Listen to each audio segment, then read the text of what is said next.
नमस्कार दोस्तों, तो मैं doctor Rajendra Chaudhary glorious classes Sikar के ऑनलाइन प्लेटफॉर्म पर आपका एक बार फिर से हार्दिक स्वागत करता हूं। दोस्तों, हमने राजस्थान के वन्यजीव अभयारण्यों का टॉपिक देख रहे थे और हमने पिछले वीडियो में राजस्थान में वन्यजीव संरक्षण के तहत राजस्थान के जितने भी राष्ट्रीय उद्यान हैं, राजस्थान में टाइगर प्रोजेक्ट हैं या बाघ परियोजनाएं हैं, उनकी चर्चा की। इसी कड़ी में हम आगे बढ़ते हुए अब हम चर्चा करेंगे राजस्थान के वन्यजीव अभयारण्य।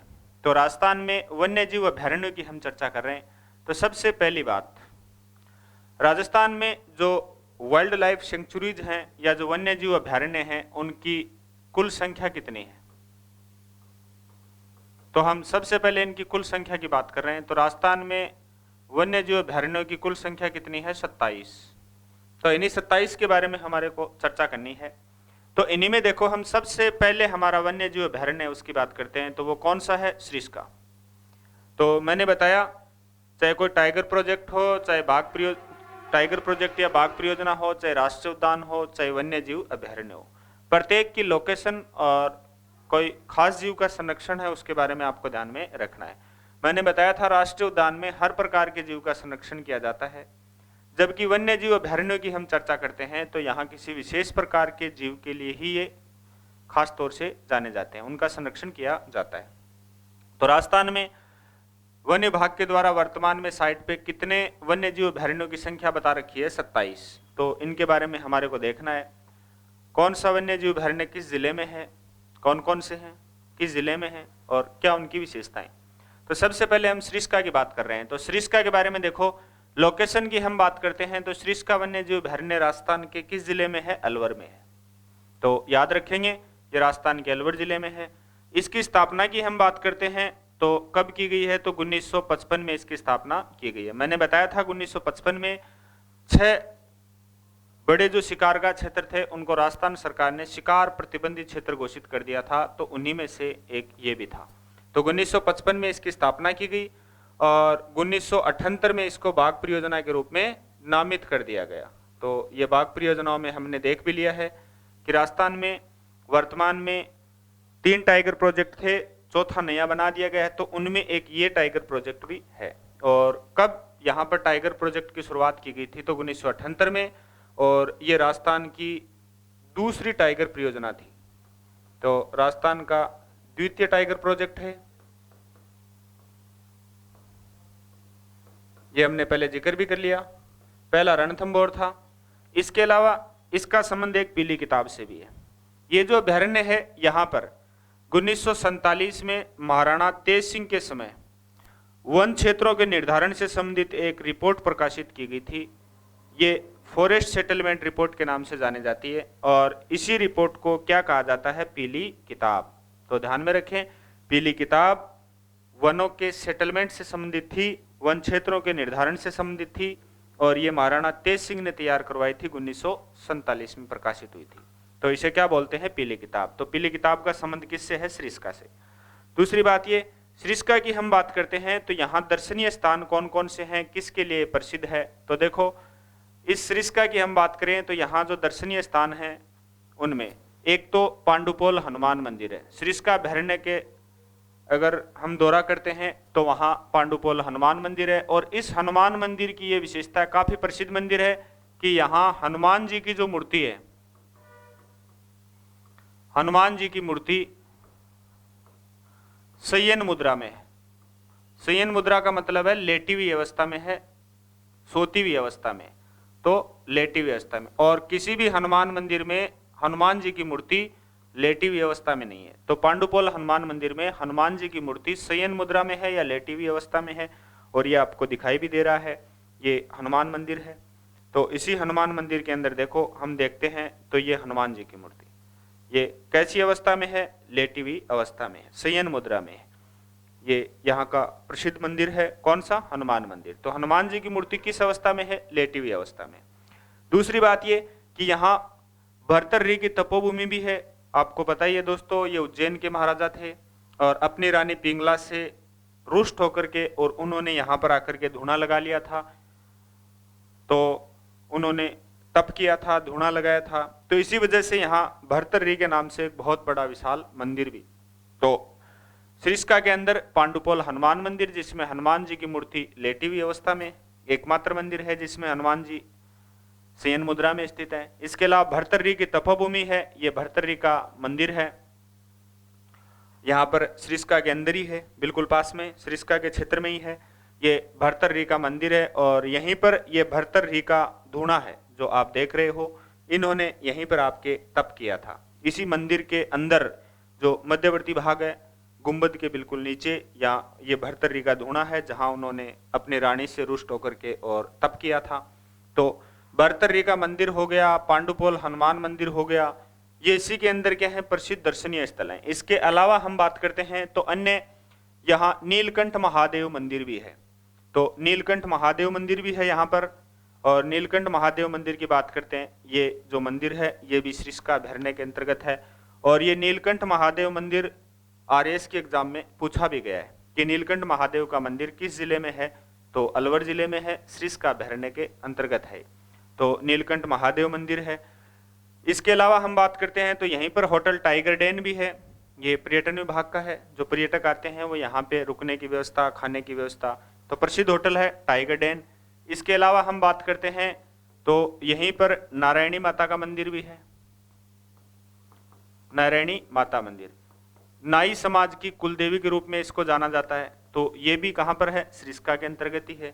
तो ये सारे दर्शनीय स्थल हैं जिनमें पांडुपोल हनुमान मंदिर कई बार एग्जाम में पूछा गया, तो ध्यान में रखें हनुमान जी की जो मूर्ति है वो कैसी अवस्था में है, शयन मुद्रा में है, सो रही अवस्था में है, लेटी हुई अवस्था में है, और ये एकमात्र हनुमान मंदिर है जिसमें हनुमान जी लेटी हुई अवस्था में विराजमान है, तो ध्यान में रखेंगे ये सारी सरिस्का की। अब विशेषता में अन्य हम देखें किसके लिए प्रसिद्ध है, तो देखो प्रसिद्धि की हम बात करते हैं तो सरिस्का अभयारण्य में वन्य जीवों की हम बात करते हैं तो यहाँ बड़ी मात्रा में हरे कबूतर पाए जाते हैं। ये विशेषता दोस्तों काफी इंपॉर्टेंट विशेषता है कि हरे कबूतर कौन से वन्य जीव अभयारण्य में बहुतायत में मिलते हैं, इस प्रकार के कबूतर जिनको साधारण भाषा में हम गांव में हरियल के नाम से भी जानते हैं, तो साधारण भाषा में हम इन्हें हरियल के नाम से भी जानते हैं। तो ये हरे कबूतर यहाँ बहुतायत में मिलते हैं बड़ी मात्रा में। तो प्रश्न आता है हरे कबूतर कौन से अभयारण्य की खास विशेषता है, तो आपका उत्तर क्या होगा, सरिस्का। और सरिस्का कहां पर है, अलवर में। बहुतायत में यहाँ पर बड़ी मात्रा में हरे कबूतर पाए जाते हैं। इसके अलावा हम बात करते हैं हरे कबूतरों के अलावा तो यहाँ बड़ी मात्रा में राष्ट्रीय पक्षी मोर भी मिलते हैं, तो राष्ट्रीय पक्षी मोर भी यहाँ बहुतायत में मिलते हैं। इसके अलावा हम बात करते हैं तो हनुमान लंगूर, हनुमान जी जिस प्रजाति के थे हनुमान लंगूर भी यहाँ बड़ी मात्रा में मौजूद हैं, तो ये भी यहाँ की विशेषता। लेकिन ज़्यादातर एग्जाम में जो पूछी जाती है वो कौन से कबूतर पूछते हैं, हरे कबूतर, इन्हें आप अच्छे से ध्यान में रखेंगे, ये यहाँ बहुतायत में पाए जाते हैं। फिर हम नेक्स्ट बात करते हैं दूसरा जो हमारा वन्य जीव अभयारण्य है उसकी हम बात करते हैं। तो देखो दूसरा वन्य जीव अभयारण्य है राष्ट्रीय मरुद्यान। मैंने कहा था ये प्रस्तावित राष्ट्रीय उद्यान भी है, प्रस्तावित की श्रेणी में है, कौन सा, राष्ट्रीय मरुद्यान यानी डेजर्ट नेशनल पार्क।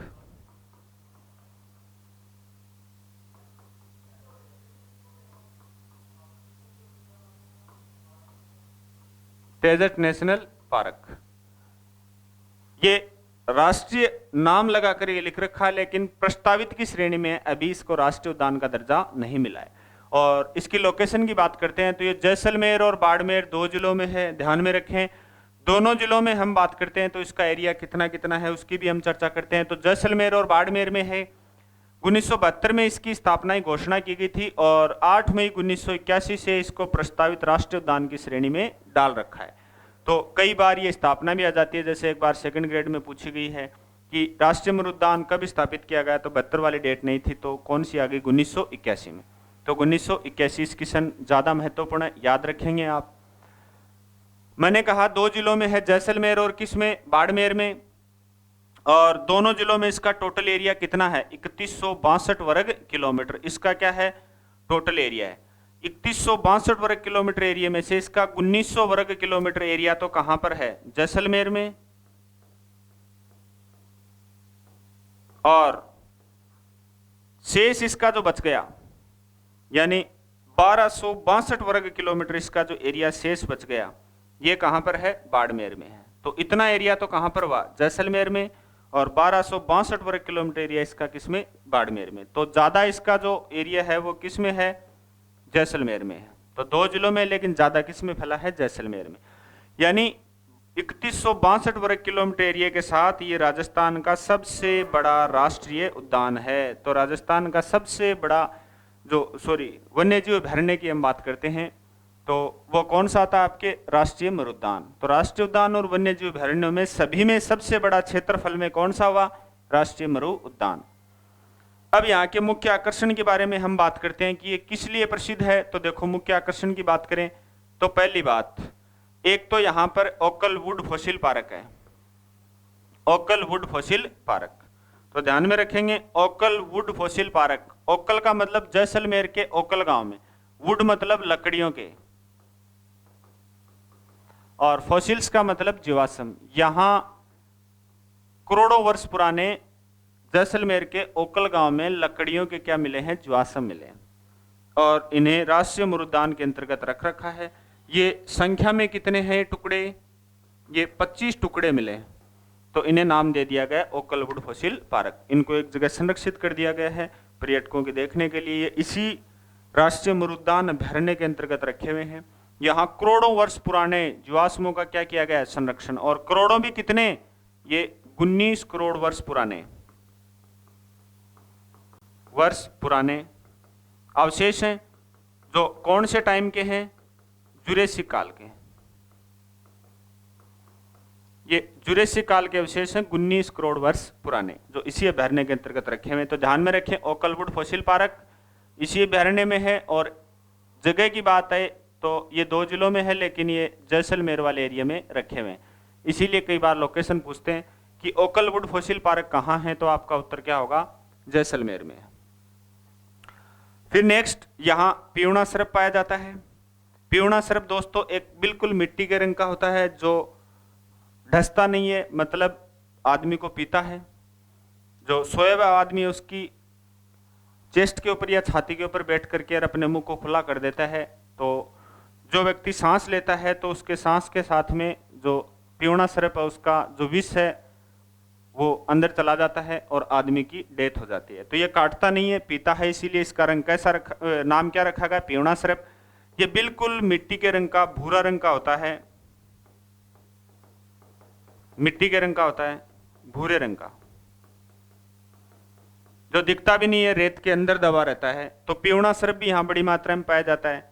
कई बार बीएसएफ के जवान भी इसका शिकार हो जाते हैं, स्थानीय लोग भी बड़ी मात्रा में इसका शिकार हो जाते हैं। यहाँ राज्य पक्षी गोडावण भी बहुतायत में मिलता है, इसी वजह से इसे गोडावण की क्या कहा जाता है, शरण स्थली। तो इसे गोडावण की शरण स्थली के नाम से भी जाना जाता है। तो राष्ट्रीय और राज्य पक्षी गोडावण बहुतायत में मिलता है, यहाँ पियूणा सर्प मिलता है, यहाँ ओकल वुड फॉसिल पार्क स्थित है, लेकिन कौन से एरिया में, जैसलमेर वाले एरिया में। एक बार ये प्रश्न भी आया हुआ है, पियूणा किसकी प्रजाति है, 2-3 जीवों के नाम दे दिए, तो आप किसकी प्रजाति करोगे, सर्प की, जो राष्ट्रीय मरुद्यान जैसलमेर बाड़मेर में बहुतायत में मिलती है।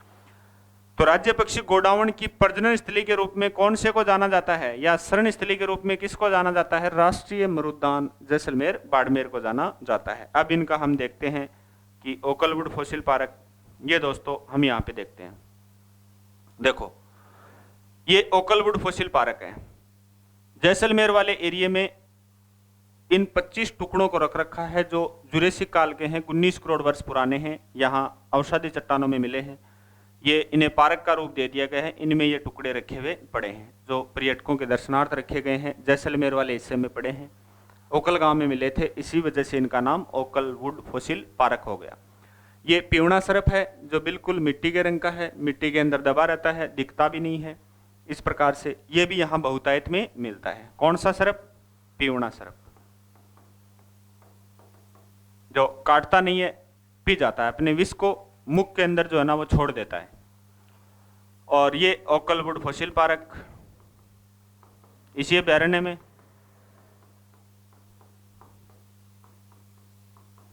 कौन से एरिया में, जैसलमेर वाले एरिया में, ये पियूणा सर्प मिलता है बहुतायत में। और ये राजस्थान का राज्य पक्षी, नाम क्या? गोडावण। गोडावण की प्रजनन स्थली या शरण स्थली के रूप में जाना जाता है इस अभ्यारण्य को। और इसी को अन्य किस नाम से जानते हैं?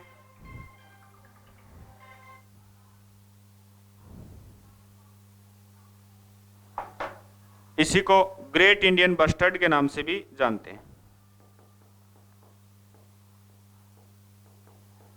तो ग्रेट इंडियन बस्टर्ड यानी गोडावण यहां बहुतायत में मिलता है, इसी वजह से इसे गोडावण की क्या बोला जाता है? प्रजनन स्थली या शरण स्थली। तो यहाँ बहुतायत में मिलता है, जिसे मारमोल्डी, सोहन चिड़िया, शर्मिला पक्षी, गुदन मेहर, हुकना इत्यादि नामों से भी जाना जाता है। तो ये ग्रेट इंडियन बस्टर्ड यहाँ बहुतायत में मिलता है। ये ग्रेट इंडियन बस्टर्ड दोस्तों राजस्थान पुलिस के एग्जाम में पूछा भी गया है कि ग्रेट इंडियन बस्टर्ड कौन से पक्षी का नाम है? तो गोडावण का नाम है, यहाँ बहुतायत में मिलता है।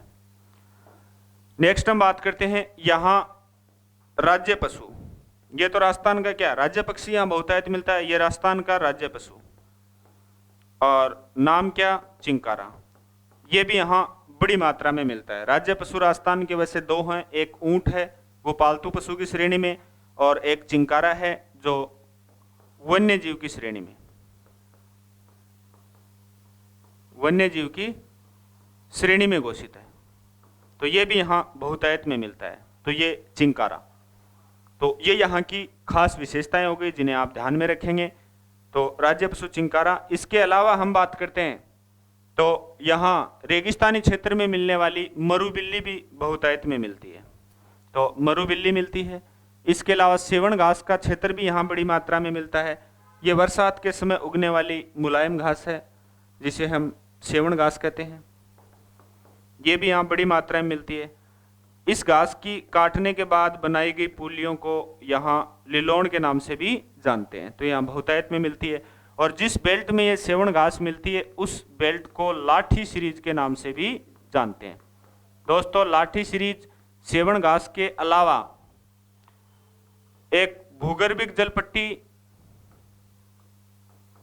ये मैंने भौतिक प्रदेश में बताया है, या खनिज पट्टी के रूप में भी प्रसिद्ध है। क्योंकि यहां बहुतायत में कौन सा खनिज मिलता है? रॉक फॉस्फेट, रॉक फॉस्फेट खनिज।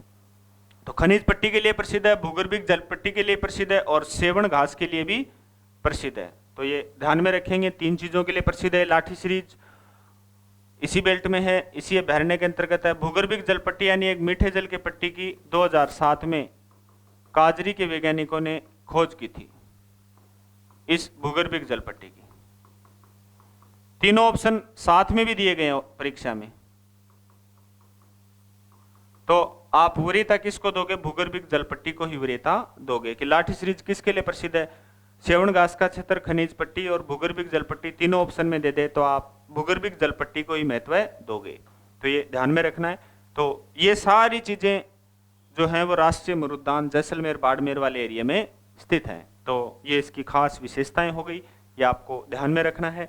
हमने सरिस्का और राष्ट्रीय मरुद्यान दो वन्य जीव अभ्यारण्यों की डिटेल देखी है। टोटल कितने हैं? 27। अब नेक्स्ट हम बात करते हैं अगला तीसरा जो आपके वन्य जीव अभ्यारण्य आता है उसकी हम बात करते हैं। तो वो आपके कौन सा आता है? सीता माता। तो देखो सीता माता अभ्यारण्य प्रतापगढ़ और चित्तौड़गढ़ जिलों में है। 1979 में इसकी क्या की गई है? स्थापना की गई है। दोस्तों ये पहले पूरा ही किस में था? चित्तौड़ में था, लेकिन 2008 में 26 जनवरी 2008 को प्रतापगढ़ जिला बनने के बाद इसका ज्यादा एरिया किस में चला गया? प्रतापगढ़ में। लेकिन कुछ एरिया कहां पर भी है? चित्तौड़ में भी है। तो दोनों जिले ऑप्शन में आते हैं, तो आप किस पर टिक लगाओगे? प्रतापगढ़ पर। ज्यादा किस में है? प्रतापगढ़ में। प्रतापगढ़ वाले एरिया में सीता माता का मंदिर स्थित है। सीता माता दोस्तों राम की वाइफ को मानते हैं। तो सीता माता के मंदिर स्थित होने के वजह से ही, और ये कहां पर है? प्रतापगढ़ वाले एरिया में। सीता माता का मंदिर स्थित होने की वजह से ही इस अभ्यारण्य का नाम क्या पड़ा है? सीता माता अभ्यारण्य। तो ये दोनों जिलों में है। दोनों जिलों में दोनों ऑप्शन में आते हैं, तो आप प्रतापगढ़ पे टिक लगाओगे क्योंकि ज्यादा एरिया किस में है? प्रतापगढ़ में है। ये प्रसिद्ध किसके लिए है? ये दोस्तों खास तौर से एग्जाम में पूछा जाता है। तो इसकी खास विशेषता क्या होगी दोस्तों? उड़न गिलहरी। यहाँ बड़ी मात्रा में एक विशेष प्रकार की गिलहरी की प्रजाति पाई जाती है जो उड़ान भरती है। तो उड़न गिलहरी के लिए प्रसिद्ध कौन सा हो गया? Sita Mata, Pratapgarh, Chittorgarh. Red flying squirrel Petaurista albiventer, ये इसका वैज्ञानिक नाम है। तो यहाँ उड़न गिलहरी बड़ी मात्रा में पाई जाती है और ये यहाँ मौजूद महुआ के जो पेड़ हैं, महुआ के जो पेड़ हैं उनके कोटर में रहती है। कौन? उड़न गिलहरी। और ये ज्यादातर शाम के समय निकलती है, शाम के समय निकलती है, कोटर से बाहर आती है, जब गोधूली वेला होती है उस समय ये निकलती है। तो ध्यान रखें, उड़न गिलहरी के लिए प्रसिद्ध कौन सा है? सीता माता, प्रतापगढ़, चित्तौड़गढ़। इसके अलावा देखो अन्य विशेषता, एकमात्र अभयारण्य जिसमें सागवान के वन बड़ी मात्रा में पाए जाते हैं। इसमें जितने सागवान के वन हैं उतने किसी भी अभयारण्य में नहीं है। वैसे जिला स्तर की बात की जाए तो सबसे ज्यादा सागवान के वन राजस्थान के किस जिले में है? बांसवाड़ा में है। लेकिन अभयारण्य की बात की जाए तो बहुतायत में किस अभयारण्य में है? सीता माता, प्रतापगढ़ में है। इसके अलावा यहाँ चौसिंगा हिरण भी पाए जाते हैं। चौसिंगा दोस्तों, ये प्रजाति हिरण की विश्व में एकमात्र ऐसी प्रजाति है जिसके सर पर कितने सींग होते हैं? 4 सींग। सिर पर 4 सींग होते हैं और ये बड़ी मात्रा में इस अभयारण्य में पाए जाते हैं, चौसिंगा। इसी चौसिंगा को घंटेल के नाम से भी जानते हैं। तो चौसिंगा या घंटेल यहाँ बहुतायत में पाए जाते हैं। ये एकमात्र हिरण की ऐसी प्रजाति है जिसके सिर पर कितने सींग होते हैं? 4। तो ये बहुतायत में यहाँ पाए जाते हैं। इसके अलावा जो चीतल पशु होता है उसकी इसे मातृभूमि भी कहा जाता है। तो चीतल पशु की इसे मातृभूमि भी कहा जाता है। ये इसकी विशेषताएं हैं। अब देखो इन्हीं को हम देखते हैं। तो मैंने कहा यहाँ बड़ी मात्रा में, यहाँ एक तो बड़ी मात्रा में यहाँ क्या पाई जाती है? उड़न गिलहरी। देखो ये दोस्तों इसके पंख हैं। ये उड़न गिलहरी केवल इसी अभयारण्य की विशेषता है जो उड़ान भरती है, महुआ के कोटर में रहती है, शाम के समय खास तौर से निकलती है। इसके अलावा ये आपके चौसिंगा है और ये ऐसा एकमात्र हिरण की प्रजाति वाला जानवर है जिसके सिर पे कितने सींग होते हैं? 4। इस प्रकार से तो 4 सींग वाले हिरण जिसे चौसिंगा या घंटेल कहते हैं वो बहुतायत में यहाँ पर मिलते हैं, बाकी अन्य किसी अभयारण्य में नहीं। इसके अलावा यहाँ बड़ी मात्रा में चीतल पशु मिलते हैं इस प्रकार के जिसके शरीर पे सफेद सफेद रंग के धब्बे होते हैं, भूरे रंग में सफेद रंग के धब्बे। इसके अलावा यहाँ बड़ी मात्रा में सागवान के वन मिलते हैं और अभयारण्यों में सबसे ज्यादा सागवान के वन इसी में मिलते हैं जिन्हें टीक प्लांट भी बोलते हैं। तो ये बहुतायत में। इसके अलावा अत्यधिक मात्रा में यहाँ औषधियां और दुर्लभ वनस्पतियां भी पाई जाती हैं। कौन से अभयारण्य में? ये सीता माता, प्रतापगढ़ में। तो उड़न गिलहरी इसकी खास विशेषता है, ये ध्यान में रखेंगे। फिर अगला आपके आता है नाहरगढ़। तो नाहरगढ़ अभयारण्य कहाँ पर है? जयपुर में है। 1980 में इसकी स्थापना की गई है। इसकी कोई खास विशेषता नहीं है, आप इसकी लोकेशन याद रखें। हाँ ये जरूर है, यहाँ पर नाहरगढ़ अभयारण्य में एक तो हम बात करते हैं यहाँ पर जैविक उद्यान की स्थापना की गई है।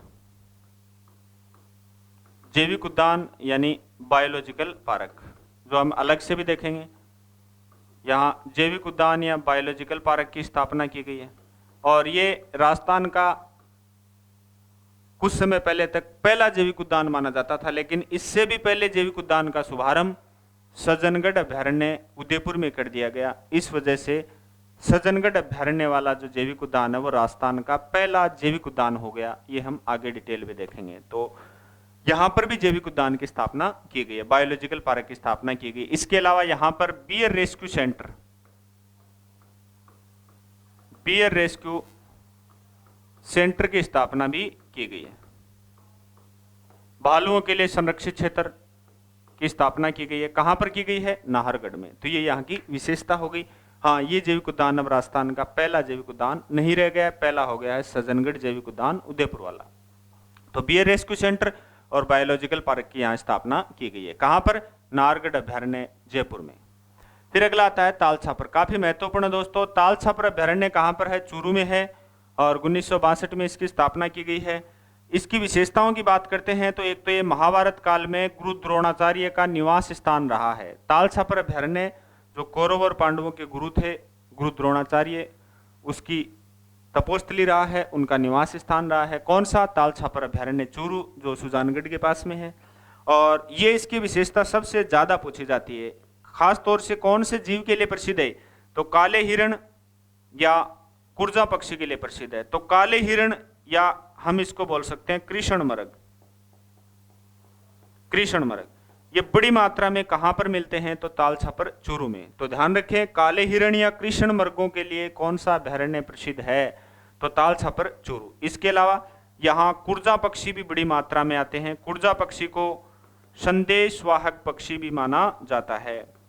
तो संदेशवाहक पक्षी, तो कुर्जा पक्षी जो एक विदेशी पक्षी है, अफ्रीका के क्षेत्र से आता है, यहाँ बड़ी मात्रा में मिलते हैं। तो कुर्जा पक्षी का जो उल्लेख है वो राजस्थान में विरह के गीतों में भी मिलता है।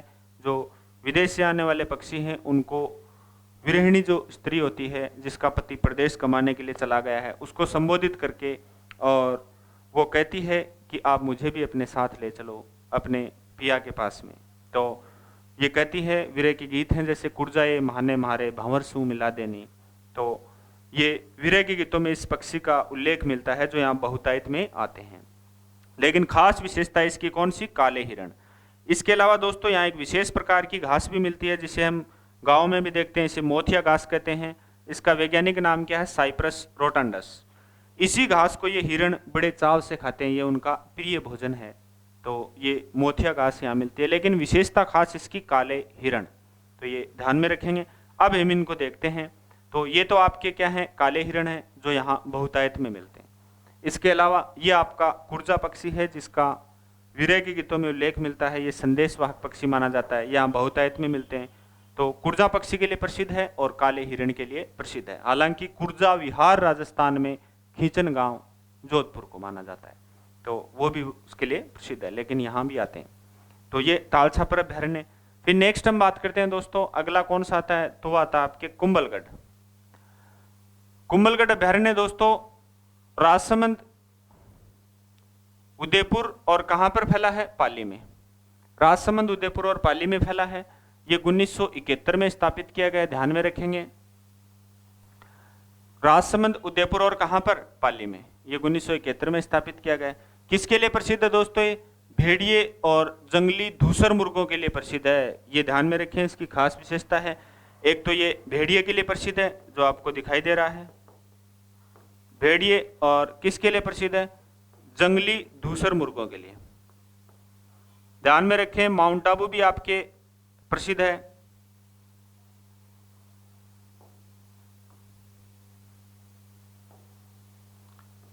जंगली धूसर रंग के जो मुर्गे हैं उनके लिए। जंगली मुर्गों के लिए आए तो आपका माउंट आबू सिरोही वाला प्रसिद्ध है, और जंगली धूसर रंग के मुर्गों के लिए आए तो आपका कौन सा प्रसिद्ध है? कुंभलगढ़ प्रसिद्ध है। तो एक तो भेड़िए की प्रजनन स्थली कहा जाता है इसे, और दूसरा जंगली धूसर रंग के मुर्गों के लिए प्रसिद्ध है। तो ये दो विशेषताएं इसकी हो गई, ध्यान में रखेंगे। इसके अलावा हम बात करते हैं दोस्तों, तो इसी अभ्यारण्य से आपकी बनास, खारी, कोठारी नदियों का उद्गम भी होता है। तो बनास है, कोठारी है, खारी, इन नदियों का उद्गम कहां से होता है? कुंभलगढ़ से, राजसमंद वाले बेल्ट से होता है। इसके अलावा जो रणकपुर के जैन मंदिर हैं पाली में, 1444 खंभों वाले मंदिर माना जाता है इन्हें, 1444 खंभों वाले, ये प्रसिद्ध हैं। ये भी यहीं पर हैं, और कौन से वाले भाग में है? पाली में है। तो इसी अभ्यारण्य में है, कुंभलगढ़ में ही है। तो ये आपका कुंभलगढ़ हो गया। अब नेक्स्ट हम बात करते हैं, अगला कौन सा आता है आपके? केसर बाग। केसर बाग दोस्तों कहां पर है? धौलपुर में है। ये 1955 में स्थापित किया गया। इसकी कोई खास विशेषता नहीं है, इसकी लोकेशन याद रखें आप। उसके बाद में 8 नंबर का आपके आता है रामसागर। ये भी धौलपुर में है, 1955 में स्थापित किया गया। ये उन्हीं में है जो 6 आरक्षित क्षेत्र बनाए गए थे 1955 में। राजस्थान सरकार के द्वारा जो शिकारगाह क्षेत्र थे उनको शिकार प्रतिबंधित क्षेत्र यानी अभ्यारण्य में बदल दिया था और शिकार पर रोक लगा दी थी। अगला था फुलवारी के नाल। ये उदयपुर में है, 1983 में स्थापित किया गया है, और राजस्थान में मानसी है, वाकल है। इसके अलावा हम बात करते हैं, मानसी, वाकल और सोम नदियां यहीं से निकलती हैं, यानी कौन से निकलती हैं? फुलवारी की नाल से निकलती हैं। और राजस्थान में प्रथम ह्यूमन एनाटॉमी जो पार्क है वो भी फुलवारी की नाल अभ्यारण्य उदयपुर में स्थापित किया गया है। उसके बाद में अगला आपके आता है बस्सी। तो बस्सी की भी लोकेशन याद रखनी है खास तौर से। ये कहाँ है? चित्तौड़गढ़ में है और 1988 में इसकी स्थापना की गई है। खास तौर से जंगली बाग वगैरह और जरखों के लिए प्रसिद्ध है। यहाँ से ओराई और बामणी नदियां जो हैं उनका क्या होता है? उद्गम होता है। बामणी की ही सहायक नदी दोस्तों कौन सी है? ओराई। तो इनका उद्गम कहाँ से होता है? बस्सी से होता है। फिर हम बात करते हैं नेक्स्ट, आपके कौन सा आता है? जमुआ रामगढ़।